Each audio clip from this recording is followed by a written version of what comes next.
Salve, selamat siang untuk kita semua. Jumpa lagi bersama saya, Aplonia Pop. Ini saya akan berbincang-bincang dengan teman-teman semua bersama dengan seorang bapak yang sudah lama mengabdikan diri di Paroki Santo Andreas Ngalu bersama dengan Bapak Edwardus. Selamat siang Bapak, bagaimana kabarnya? Kabarnya baik. Luar biasa, sehat ya Pak? Sehat. Ya. Oke, Bapak ini sangat memiliki jiwa semangat yang tinggi untuk melayani umat, terus khususnya umat di Paroki Santo Andreas Ngalu.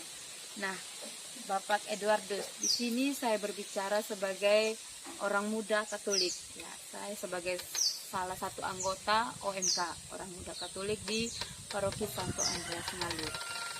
Berbicara tentang orang muda, pastinya memiliki perbedaan dengan orang muda zaman ketika Bapak dulu pertama kali mengabdi di tempat ini.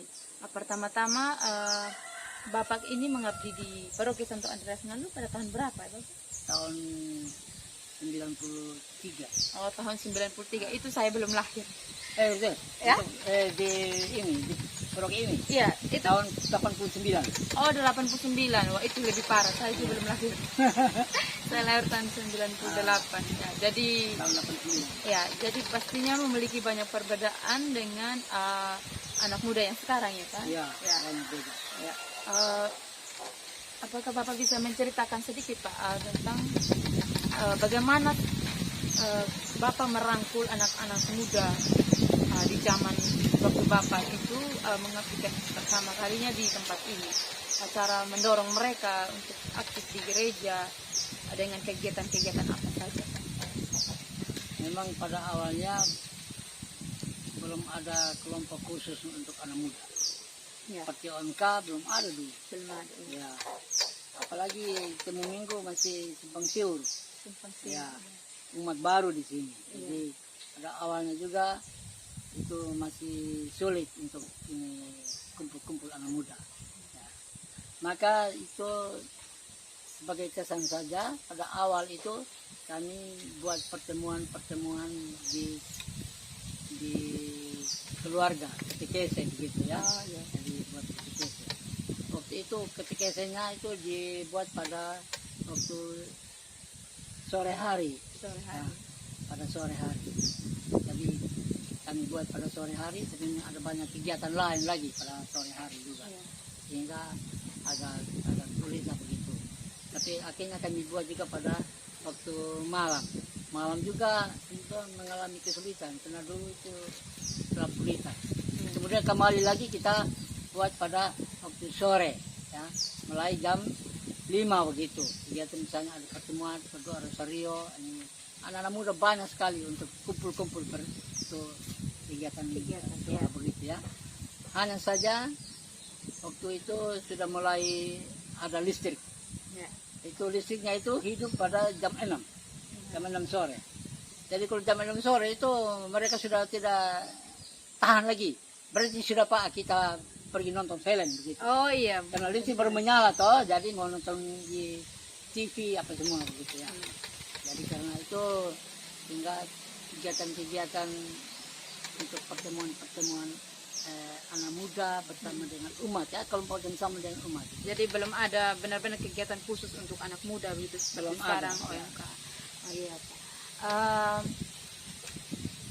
Pada kegiatan yang Bapak bilang tadi itu pastinya tidak semua anak muda itu mau ikut ya Pak. Pasti adalah salah satu dua orang yang mungkin punya kesibukan tersendiri atau rasa malas atau memang karena dalam diri memang tidak ada keinginan untuk mau bergabung gitu. Bapak sebagai tokoh agama yang berkewajiban menginspirasi mereka, mendorong mereka, itu apa yang Bapak lakukan untuk membangkitkan semangat mereka? Itu dalam membangkitkan mereka itu dibuat satu ini kumpul anak-anak muda itu dalam membaca kitab suci bersama. Ya. Jadi membaca kitab suci bersama sehingga ada juga yang anak muda yang punya minat untuk sharing-sharing kitab suci. Ini memang sangat menarik dan memang bagus ini. Ya.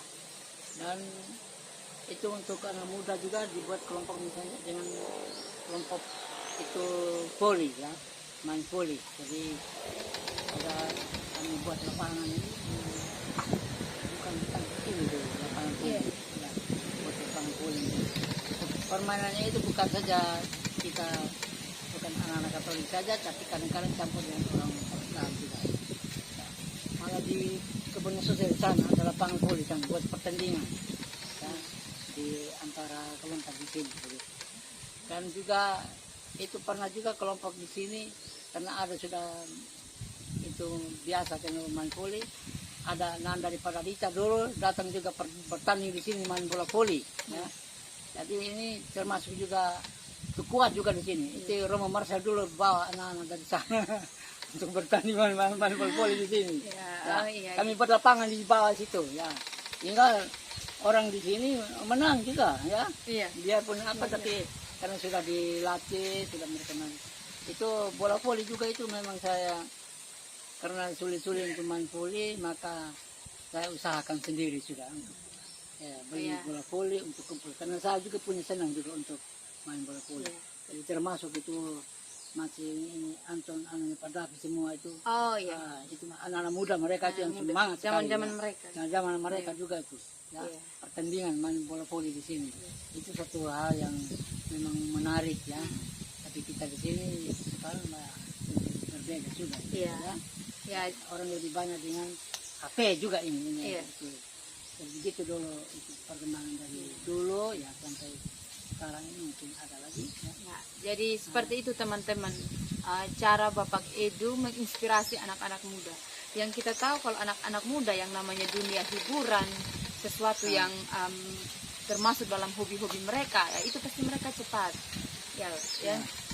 Sekarang juga banyak terjadi seperti itu Bapak. Kalau yang bilang namanya hal-hal gereja, kegiatan-kegiatan rohani itu minat kecil sekali. Tetapi kalau yang bilang permainan, hiburan itu cepat sekali. Iya. Dan cara Bapak untuk menarik minat mereka melalui hiburan-hiburan, pertandingan voli Iya. itu sudah sesuatu yang baik sehingga bisa menarik mereka kembali bagaimana bergabung dengan kegiatan-kegiatan gereja.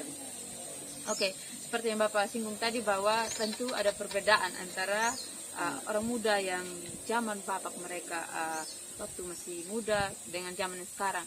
Zaman yang sekarang kegiatan-kegiatan yang sering kita lakukan misalkan revolusi ataupun pendalaman iman karena sekarang juga dunia digital sudah semakin modern ya Pak. Ya. Jadi tinggal mengadakan banyak hal melalui media-media yang sudah banyak sekarang ada di dunia ini.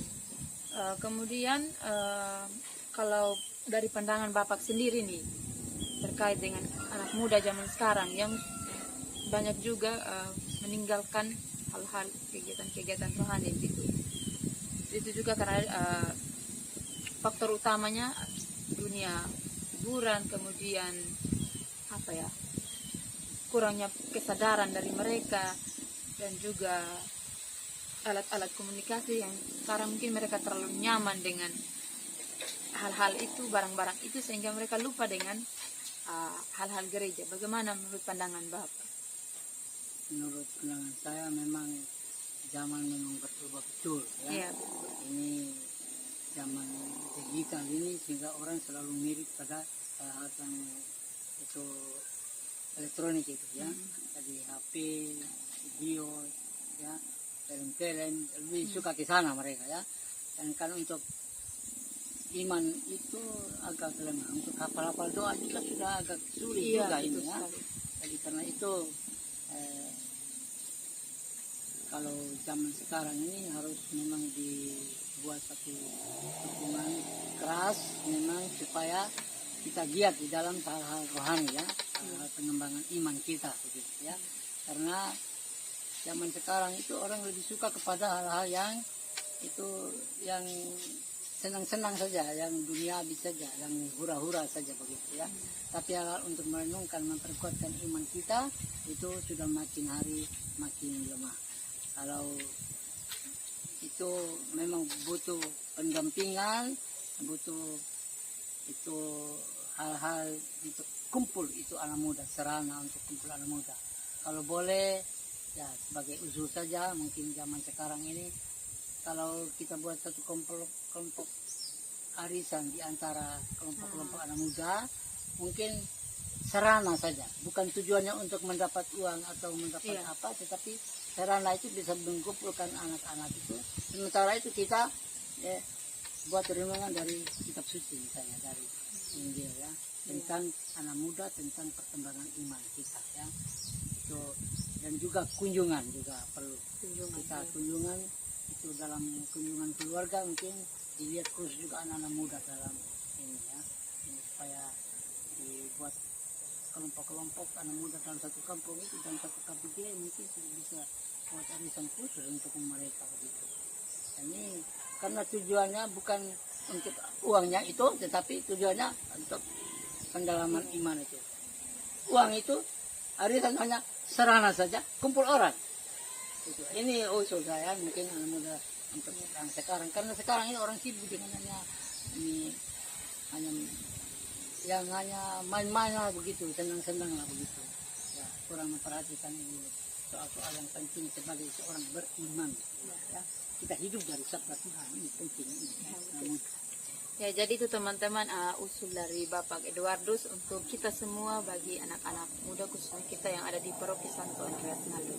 Nah, Bapak, sebelum saya mengakhiri perbincangan kita, saya mau Bapak titipkan 1-2 pesan untuk anak-anak muda yang sekarang mungkin kurang lagi semangat mereka untuk bergabung dengan kegiatan gereja, dan juga yang sudah semangat, bagaimana mereka lagi meningkatkan semangat mereka dan mereka mendorong kawan-kawan yang lain untuk terus memperjuangkan kualitas iman mereka. itu memang untuk memperjuangkan mempertahankan iman itu memang harus banyak pertemuan-pertemuan untuk pembinaan imannya. Jadi dalam tanggal buat kelompok diskusi ya, buat itu pertemuan satu anak muda di satu stasi atau di satu KPJ, berapa orang di sana, kemudian anak muda, kemudian dibuat permenungan tentang firman Tuhan untuk menguatkan iman kita ya. Ini adalah sangat sangat penting ya, karena itu iman itu makin hari makin hilang ya. Itu hanya kegiatan-kegiatan dunia saja ya. Hanya itu, kalau lupa dari hura-hura ya, memang ada juga hobi-hobi dari anak-anak muda kemudian diterapkan itu ya, macam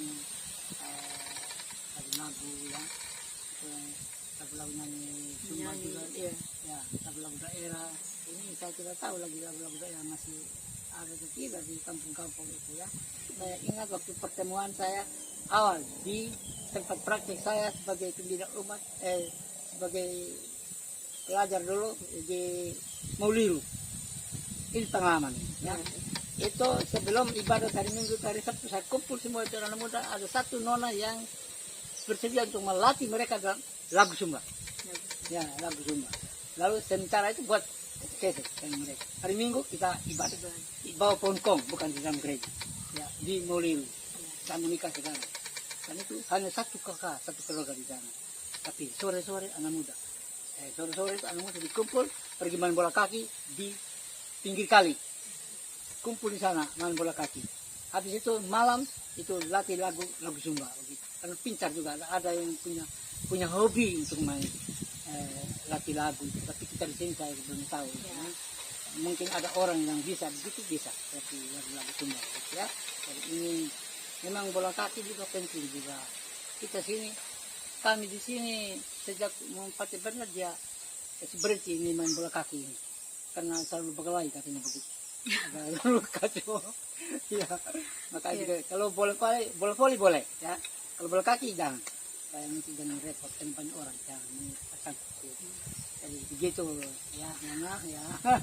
Ya, jadi itu teman-teman, ada hal menarik atau hal yang benar-benar bermakna yang bisa kita petik dari pengalaman Bapak Edu, bagaimana kualitas semangat mereka di zaman dulu saat mereka belum memiliki banyak teknologi yang canggih, seperti HP listrik juga hanya menyala di malam hari, kemudian alat-alat sarana lainnya itu belum memadai gitu. Tetapi semangat mereka untuk hal-hal rohani sangat kuat, dan itu yang harus kita contohi di zaman kita sekarang yang sudah serba ada gitu. Tinggal bagaimana kita mau kembali pada diri kita sendiri, bertanya siapa kita dan apa yang harus kita kita lakukan untuk mempertahankan hidup, terkhususnya mempertahankan kualitas iman kita. Oke, sekarang Bapak masih melayani umat juga di Masih di Tanarara. Oh iya, di stasiun Sangrara ya. Jadi ini nih, Bapak kita sudah berumur tapi masih punya semangat yang tinggi untuk melayani umat di stasiun Sangrara. Sehat-sehat terus Bapak. Masih Terima sehat. kasih Terima kasih untuk ya. Sekarang sudah wawancaranya. saya sudah umur 74 tahun. Oh iya. Ya, Sudah mungkin saya guru agama pembina umat yang paling tua sudah di paroki ini. Paling tua tapi paling hebat.